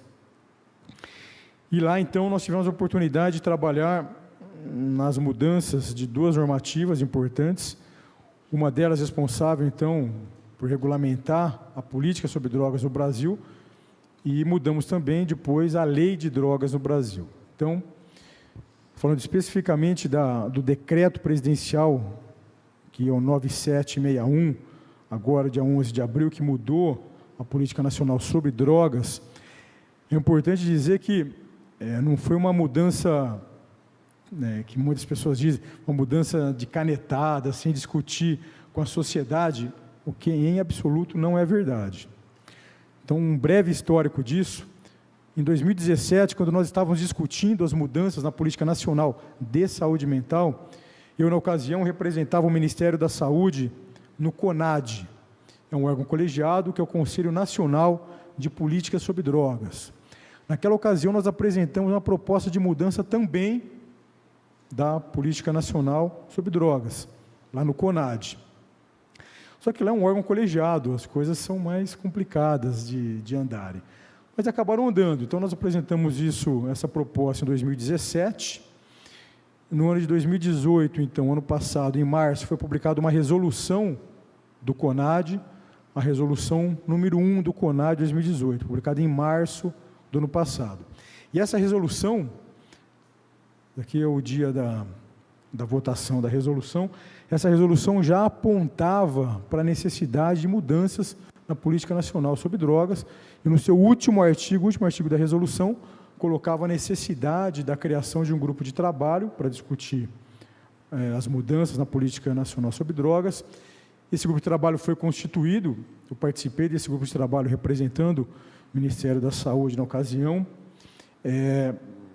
Esse grupo de trabalho desenvolveu suas atividades durante todo o ano passado, e início desse ano, ou seja, foi uma discussão bastante complexa, mas que acabou evoluindo bem. Então, no início desse ano, nós conseguimos publicar, no mês de abril, por meio de um decreto presidencial, a nova Política Nacional sobre Drogas, mas que já vinha sendo discutida no âmbito do Conselho Nacional de Política sobre Drogas, com vários atores da sociedade, desde 2017, quase 2 anos. Aqui também uma foto lá da ocasião. Aqui é o novo decreto 9761, que apresenta a nova Política Nacional sobre Drogas. E aqui é a nova Lei de Drogas. Nova Lei de Drogas, que então também nós trabalhamos para a publicação dessa lei, para aprovação. A última aprovação aconteceu, a última votação dessa lei aconteceu no Senado Federal, no dia 15 de maio, e foi publicado no dia 5 de junho. Então, a lei número 13.840, que define as normativas, todas as várias frentes do cenário das drogas no Brasil. Basicamente, essas duas normativas se alinham entre si e se alinham também com a nova Política Nacional de Saúde Mental. Aqui eu trago, então, as principais mudanças na política sobre drogas, que estão contidas tanto na nova Política Nacional, no decreto presidencial, como também na nova Lei de Drogas. Então, primeiro, uma posição contrária à legalização das drogas no país.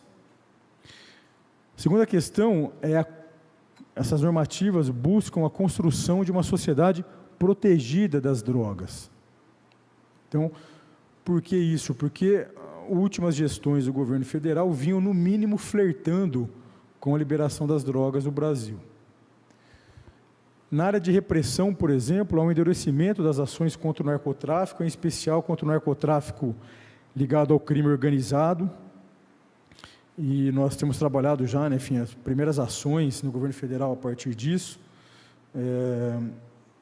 Nós enviamos para o Congresso Nacional a medida provisória, a 885, que reformula o FUNAD, que é o Fundo Nacional Antidrogas, basicamente com uma ideia de agilizar a retirada de bens, de ativos do crime organizado, do narcotráfico, fortalecer o fundo e conseguir aportar mais recursos para as políticas públicas. Com isso, a gente consegue colocar mais dinheiro nas políticas públicas e enfraquecer o narcotráfico, tirando os ativos do narcotráfico.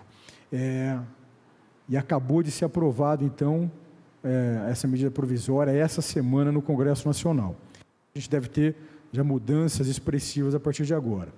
A gente tem trabalhado bastante, né, na perspectiva de diminuir o poder financeiro do narcotráfico, né? E, junto com isso, de maneira secundária, a Polícia Federal, a Polícia Rodoviária Federal, a Receita Federal, também tem conseguido grandes apreensões de drogas no país. Então, as ações de repressão têm se intensificado. Em relação ao tratamento, tem uma série de mudanças. Acho que a principal aqui está relacionada à questão da mudança do foco, que antes era focado, antes era restrito à redução de danos. Basicamente, o que se buscava com o tratamento não era fazer com que o indivíduo deixasse de usar a substância, mas basicamente o que se buscava era de reduzir eventuais danos que a substância causava para o indivíduo. E isso acabava, muitas das vezes, cronificando quadros de dependência química, não eram abordagens resolutivas. A gente muda o enfoque do tratamento, e o tratamento agora passa a ser centrado na promoção, na busca e na manutenção da abstinência. O que a gente quer é que as pessoas deixem as substâncias, que as pessoas possam ter uma vida em sobriedade, recuperada, reinserida socialmente, uma vida digna, cidadã, e não simplesmente deixando de usar 10 pedras de crack para usar 6. Isso daí não é o que a gente busca mais com o tratamento. Se colocou a possibilidade de internação involuntária para as pessoas com dependência química. Essa é uma questão importante, né, porque também teve várias discussões na sociedade por conta disso, mas basicamente não houve grandes mudanças da Lei 10.016. Aliás, pelo contrário, basicamente o legislador aqui quis reiterar um entendimento que já existia desde a Lei 10.016, como a gente já viu. Qual que é a ideia aqui? A ideia é que existiam alguns grupos sociais, alguns operadores do direito que não entendiam que a Lei 10.016, que diz respeito à internação involuntária, também se aplicava ao dependente químico. Então, por conta disso, isso acabou sendo reiterado aqui. Mas, obviamente, a internação involuntária continua sendo para indivíduos com quadros mais graves, que têm comprometimento da sua autonomia e que se colocam em risco ou colocam outras pessoas em risco. E aí é importante ficar claro que nessa situação não há qualquer violação de direitos. Pelo contrário, violação de direitos é quando o indivíduo está nessa situação, se colocando em risco, colocando outras pessoas em risco e o poder público lava as mãos, que era basicamente o que vinha acontecendo até agora, né? Pessoas em risco de suicídio, você não tem onde internar, as pessoas se matam. Pessoas que começavam, por conta da dependência química, a perder o seu suporte social e ia para as ruas. Aí tudo bem? Então, acho que é essa questão que moveu, né, o Congresso a colocar a internação involuntária como possibilidade de tratamento para as pessoas com dependência química, basicamente reiterando o entendimento que já existia na Lei 10.216. Nós temos também mudanças importantes nas perspectivas de prevenção, e a gente já tem realizado várias ações de prevenção já no início desse ano. Mas, basicamente, a ideia é que a gente foque aqui nas questões concernentes, que dizem mais respeito aos hospitais psiquiátricos. Então, no que diz respeito aos hospitais psiquiátricos, no decreto presidencial 9761, tal qual nós tínhamos feito já lá na nova Política Nacional de Saúde Mental, nós colocamos os hospitais psiquiátricos na rede de atenção às pessoas com dependência química. Então, os hospitais psiquiátricos fazem parte da RAPS e fazem parte também da rede de assistência às pessoas com dependência química. Hospital psiquiátrico, ambulatório, hospital dia e tantos outros serviços, né, que também são importantes para o tratamento e para a recuperação das pessoas com dependência química no país. Então, isso daqui também é um avanço importante para o segmento hospitalar que cuida de pessoas com dependência química e transtornos mentais no Brasil. Na nova lei de drogas, então, aparece a possibilidade, então, em muitos casos, a necessidade para salvaguardar direito das pessoas com dependência química da realização de internação involuntária. A seção 4 da Lei 13.840, que é a nova lei de drogas, que fala do tratamento do usuário dependente de drogas, e no artigo 23A, fala que as internações, nas suas diferentes modalidades para dependência química, ocorrem em unidades de saúde, incluindo aqui os hospitais psiquiátricos e hospitais gerais. Aqui uma questão rápida, né, enfim, algumas mudanças que acho que são importantes para o contexto dos hospitais psiquiátricos. Primeira mudança do CONAD, que é o Conselho Nacional de Política sobre Drogas, que era um órgão que, de maneira sistemática, também movido por questões ideológicas, atacavam muito os hospitais psiquiátricos, né, historicamente. Então, por meio de um decreto presidencial, houve uma reformulação importante do Conselho Nacional de Política sobre Drogas, para que a gente possa ter um conselho mais ativo e que a gente possa trabalhar numa perspectiva técnica. E mais agora, recentemente, nós tivemos 2 ações no Comitê Nacional de Prevenção e Combate à Tortura, que os senhores devem conhecer bem, que em geral são integrantes desse comitê que chegam com a Polícia Federal e com a metralhadora nos ossados de vocês, né, literalmente, realizando situações importantes de abuso de poder, como aconteceu em dezembro do ano passado, em vários processos psiquiátricos, que teve uma situação inaceitável, né? Um abuso de poder aqui por membros do Comitê Nacional de Prevenção e Combate à Tortura, que deve ser um dos órgãos mais ideológicos que a gente ainda tem nos órgãos de controle, né, enfim, do governo federal. Por conta disso, o presidente Bolsonaro publicou um decreto presidencial desligando os peritos do comitê, né, para nomear agora outros peritos que possam ter uma atuação, obviamente, interessados, que se evite e que se previna a tortura no país. É um crime inaceitável, mas isso não pode justificar ações que vinham sendo realizadas no país até o momento. E sexta-feira agora, também por meio de um decreto presidencial, novos membros, né, representantes do governo foram designados para o comitê. Eu sou um deles, então ontem estava em Brasília, na primeira reunião com essa nova formatação do comitê para esse daqui.